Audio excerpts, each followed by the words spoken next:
So, you have been practicing non-metallic metal for a while now, and you get decent results on curved surfaces, but when it comes to sword and such, ends up looking like a great stick or some hazard stripes. And it's not your fault, you've just been following the wrong advices. So in today's video, I'm gonna show you how to paint non-metallic sword that look pro and revealing an unexpected hack that's gonna make everything click in your brain.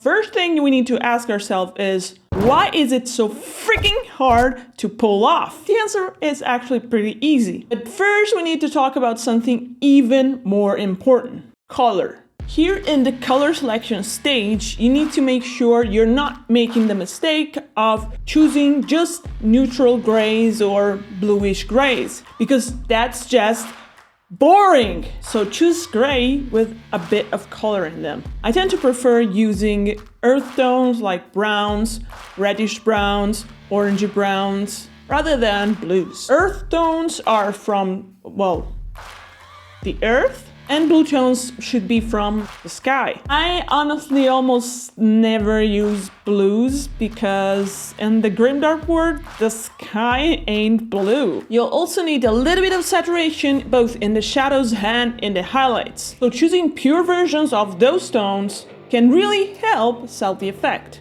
As you can see, I started from a black base coat to start from a neutral canvas, then I started layering up with dark gray from AK Interactive. With the dark gray, I covered 70 to 80% of the surface, creating one major reflection on the part of the blaze facing up towards the light, and then I created other progressively small reflection. The side facing down will receive way less light. I tend to leave it very dark, but I'm gonna talk about that in a minute. So maybe here you can see why it's so damn hard to paint non-metallic metal on flat surfaces. You have no guide. With curved surfaces, you kind of follow the curve in order to know where to place the secondary reflection. But on flat surfaces, you don't have that. You just have to make it up from scratch. But don't worry, because my special hack is gonna totally fix this and make it easy for you to know where to place things. And it all has to do with roller coaster. Wait, what? Yeah, that maybe sounds a little bit nonsensical, but trust me, it makes sense. Just a small change in the mindset can set up a big change in your painting results. As I started layering up this warm gray, let me explain the other steps you need to follow after choosing your warm and saturated palette. So the first thing is to keep in mind and check in with the position of the blade in relation to the rest of the model. Trying to identify the main reflection. The position of the blade in relation to the model is very important for deciding where you're gonna put your main reflection, as I said. Ideally, you keep it semi-assembly. For NMM, you kind of need some more precise than usual head highlights. So having the blade separated from the rest of the miniature is the best practice for having higher brush control. It's just gonna be more comfortable than painting directly built on the model. Trust me. The frontal upper side of the sword is gonna grab the attention the most, so this is where I am gonna create the most impactful non-metallic metal. And for that reason, I'm gonna push the contrast less in the back, but still I wanna dutifully obey to the rule about painting the side facing up brighter than the side facing down. The side facing down is gonna follow the same rules in terms of where you put your reflection. Still, the side facing down is gonna be way darker. But on this darker side, it's also fun to add more of those earth tones I mentioned in the beginning. A very beginner mistake you need to avoid at all costs in this step is to alternate perfectly the reflection between the two sides with the same values and the same contrast. It's gonna look super fake and like hazard stripes, just ugly. And it's just not how light works on metal. Just follow my lead and keep watching the video, please. Okay, but what does all that have to do with the roller coaster? They go up and down, different heights, different lengths, some more flatter parts, spikes, blah, blah, blah, blah, blah, kind of randomly. That's exactly what we want.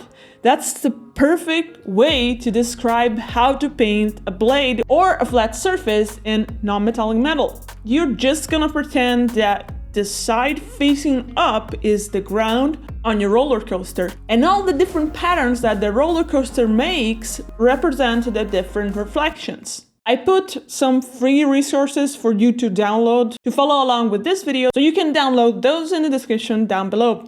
Right here. All this, like I said, it's because of the shape of most blades. Most of them tend to be a triangle shape, thus receiving more light towards the center where the two sides of the blade meet. But this roller coaster though needs to be kinda subtle. And in order to do that, you need one thing: patience. You don't want to start creating this pattern till you're more towards the lighter tones. Mixing lighter gray with pale yellow, you'll find all the colors that I used in the downloadable free guide.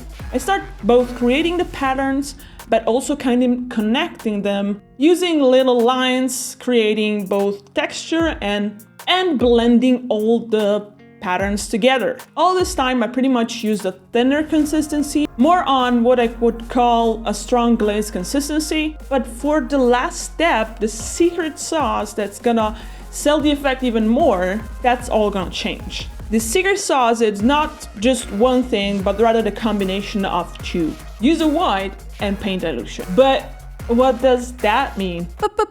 It's actually pretty easy to understand. But first, let me do a quick recap. You start with dark gray from black, painting 3 to 4 reflections using a strong glaze consistency. Then you continue with the layering process with a lighter, more saturated, less neutral gray, covering less than the previous layer. In non-metallic metal, I play a lot with paint consistency to build the layers. Why? The answer is pretty simple. Changing the consistency of the same color is gonna let you achieve different results using the same paint. I'll then start with pale yellow plus gray, where I start separating the main reflection. But what about the side that's facing downwards? I promise I'd explain that, didn't I? You're gonna follow pretty much the same principle as the side facing up, but kinda different. Let me explain. It's the same as you basically just use the roller coaster metaphor to guide you around the blade in how you position them. Of course, all that is gonna be kinda upside down, and it's different in the sense you don't need to be subtle here. You kinda need that hard separation. The subtleness is in the use of brightness and value here. For one, we're gonna cover less space, and secondly, you're gonna stop at warm gray. You can actually add some spots of lighter color with the gray plus pale yellow mix, but very, very sparingly. So it's pretty clear that the side facing down is darker. And we have that cool contrast we want. Here I also start introducing some of those earth tones and the shadows. Black shadows are boring. So I mixed some mahogany from Pro Acryl with some black to darken it down, and I glazed it in the shadows to give it some color and some saturation. Now you know how to take care of the other side of the blade. But how do you give that final punch? First, you're gonna add white and feather it out. Really careful, because you don't want to create chalkiness, and with white it's very easy to do that, so be careful. And then the final touch is to use white in its purest form. Give that punch. Ow. You need to wait as much as possible to introduce white to the game. And when you do, that final touch of white is gonna make it pop even more. When you dilute the paint, the pigment is gonna lose a little bit of the power. The more water you add, and the less powerful will be the result. So in this case, we want to harness the full power of the undiluted, super powerful white color. But in order to do that well, without creating texture, you kind of need to know how to find the perfect base coat consistency, getting full coverage, harnessing the full power of the white pigment without creating unwanted texture. Well, lucky for you, I have a 90 minutes deep dive that breaks down just that. It will unlock the full power of paint, and it will teach you how to correctly move the paint around the model. No more chalkiness ever again. Check it out, link in the description, and see you there. I'll see you past me there. I mean,